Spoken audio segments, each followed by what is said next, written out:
Hi, everybody. Um, First of all, thank you for all of you that stopped by my channel and watch stuff. Very much appreciated. But that's not what this black screen video is about today. Uh, you may have watched the video or not about the car air conditioning tip that I shared. I learned something new today. Check engine light.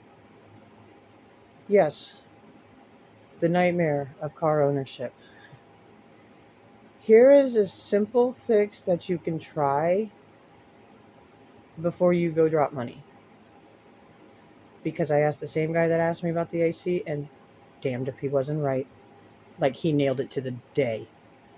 So what it was I had gotten gas the night before, and I didn't actually pump it myself. My passenger did, and I guess he didn't screw my gas cap on all the way. Everything was fine. I went home. I parked the car overnight, and then when I got in the car in the morning, the engine light came on. Now, what's weird is I'm not going to share exactly what I drive, but it's a 2024. It's a newer car, and it didn't even have 15,000 miles on it when I got it. So that was confusing to me. It is time for an oil change, but that seemed kind of soon for that to pop up. So I called my friend and asked him. He told me to check the gas cap. And I'm like, okay. He says, just make sure that it's all the way on. And I thought he was out of his mind because the door was shut for, where you take the cap off. So I went out and I popped the door, and lo and behold, whoever pumped my gas last, he didn't turn it. It didn't until he just stuck it on there, and then I guess got distracted. But it was in there enough where I could or he could close the door, and I had no idea. So when I got out of the car, and I said, "Oh my god!" So I screwed it, all the way in until it clicked like you're supposed to. And then he told me, and I'm not really clear on the official terms. Basically, what it was it had something to do with air intake, like too much air was getting in because it wasn't screwed in. He also told me that once the air and the gas ratio, when it balances back out and gets the extra air out of there, it would probably take about 2 days for the check engine light to go off on its own. And if it didn't, take it to the dealership and just see if it needs a reset or something.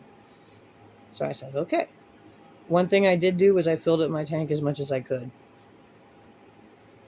So that may have helped. And again, I don't really know the logistics about the air and stuff in there. But for the record, if you ever have that problem, it's a really easy check and it's an even simpler fix.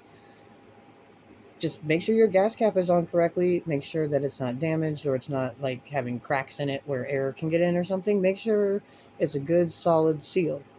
It's the proper cap for the car and whatnot, because apparently this can cause your check engine light to come on.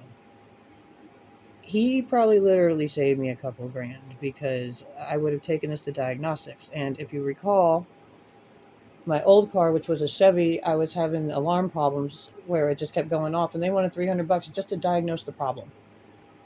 God knows what they wanted to fix it. So try that first, even if you're not a mechanical genius. If you can drive a car, I'm pretty sure you can pump gas. So just a little bit of knowledge, because we all know it's power. Y'all be blessed.